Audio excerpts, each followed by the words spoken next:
All right, hello wine drinking people. Time for more of what I've had to drink yesterday, and this is a review from our tasting with Enrique Tirado, the winemaker, for Don Melchor. And we did a producer interview with him, I know, and we did talk about three of the wines, the 08, the 09, the 2010, Don Melchor and that, and about the Grava Syrah. But I figured we should go through all the wines, because these wines really do deserve some attention. I've said for a long time, you can't beat the value you get coming out of Chile and Argentina when it comes to Bordeaux varietals. But hey, these guys make great Sauvignon Blanc. This Sauvignon Blanc Gran Reserva from the Colchagua Valley. This is a Ribera de Rapel region of this. Cooler region. Some of the greatest values you're finding in Sauvignon Blanc now coming from Chile. This wine is the second vintage in this line. A very spicy bouquet, that pepperoncini, passion fruit, pretty floral notes, a bit of green grass, really fresh and bright on the tongue. Get that lovely spice and that minerality through the finish, really long. This wine is excellent. Just screams for a second glass or for maybe a ceviche or some kind of really some seafood with some citrus and some spice to it. Just an excellent little wine at $15.75. And in a screw cap, something we love about inexpensive wines. Please, everybody on earth, put your wine in a screw cap if it's an inexpensive wine. Much more consistency when you bottle it that way. Anyways, the Chardonnay, also very good, and Chile's not known for their Chardonnay. This one's from the Lamari Valley, and it's 2011 vintage. A nice amount of toasty oak spice here on the nose, some pineapple and flinty minerally notes. Really nice complexity here. I don't know that I would guess this was from Chile. I haven't had a lot of Chilean wine Chardonnays, and you get some nice toasty oak showing through on the finish here. The pineapple, citrus fruit, and a flinty minerally note here. That nice hand of acidity holding things together. Also excellent juice at $22.50. All right, and then the Don Melchor Cabernet Sauvignon. We did that flight of Don Melchors, and thanks to Tom and Terry Ferrero, we had the 05, and almost 10 years old now, and this wine really showing some primary fruit still. But if you like fruit in your wines, you probably want to drink the Don Melchor in the first 10 years of its life. That's what Enrique said. After that, you start to lose a little of that fruit, that primary fruit, and this wine had that distinctly earthy character that all the Don Melchors did. This is a very special vineyard made up of 127 hectares, and only about 50 to 60% of the grapes make it in Don Melchor every year. Almaviva is also made off of this same vineyard site, and this is almost 100% Cabernet. There's a little Cabernet Franc in the blend. There's some Merlot in the vineyard, but it's not old enough to make it into Don Melchor yet.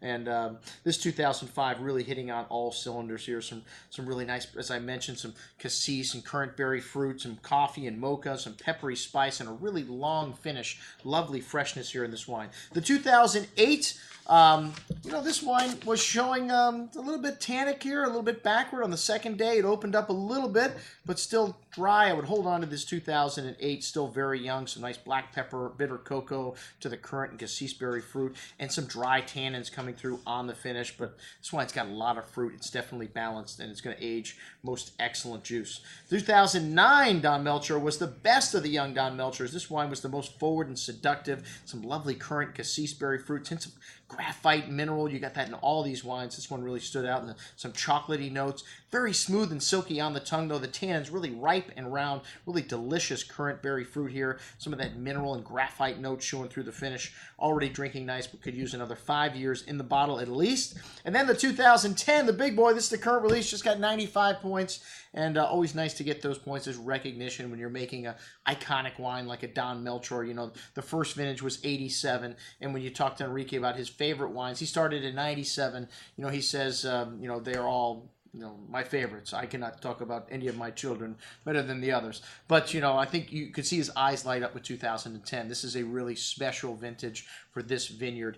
And this wine's still really tightly wound. It needs some time. But after it opened up on the second day, you really start to see more of that spice and nuance, that earth, that graphite, little sweet balsamic note to the nose. A big and chewy wine. This was a cooler year than normal. You got that expression of freshness here on the finish from that cool vintage. Most excellent juice. A wine for the ages, the 2010 Don Melchor. Ding, ding. We're going to the second round here. That's right. You're always getting extra at a Wine Watch event. Yeah, they just wanted to show the Don Melchor. And I said, we can't do that to our wine drinking people. They demand at least 7, 8 wines for a wine tasting. That's a proper wine tasting. And we served a little bit of the Marqués de Casa Concha line. After that, the Carmenere de Pumo, which is a classic example of Carmenere, that peppery spice, the tobacco, the coffee to the blackberry fruit, really round tannins, very smooth, a nice freshness. That black pepper spice on the finish went really nice with the peppercorns on the steak. And then the Cabernet Sauvignon Marqués de Casa Concha 2010.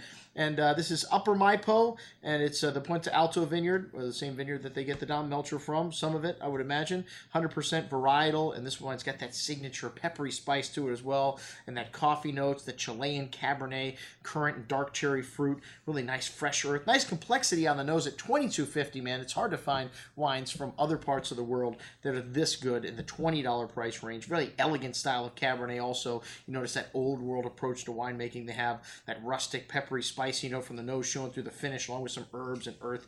An excellent bottle of Cabernet at $22.50. And then the two ultras here, the Carmen de Pumo, which Carmen means crimson, and this wine's 91% Carmenere and Cabernet Franc. It's a single plot in the vineyard in Colchagua, and this is the area where they feel like is best for Carmenere. It's got high clay concentration in the soil. This wine has got a beautiful bouquet of roasted coffee, dark chocolate, toasty oak spice of that dark currant and cherry fruit, and a lovely nuance in this bouquet, and just big, seeming to crescendo on your palate through the finish. A big and chunky wine, but still has wonderful balance, and all that nuance and spice from the nose is coming through on the finish. This wine screams Chile, and most excellent, one of the best Carmeneres that I have ever tasted. And then the Gravas Vineyard, another thing that Enrique is directly involved in. This is a small appellation in the Maipo, and there's 3 of these. You got Perk, you got Puente Alto, where the Don Melcher's from, and then I guess this one here, which this wine is big and dark and rich. It's got that soy, dark spices, violet, dark cherry, liqueur-like fruit, cocoa, espresso,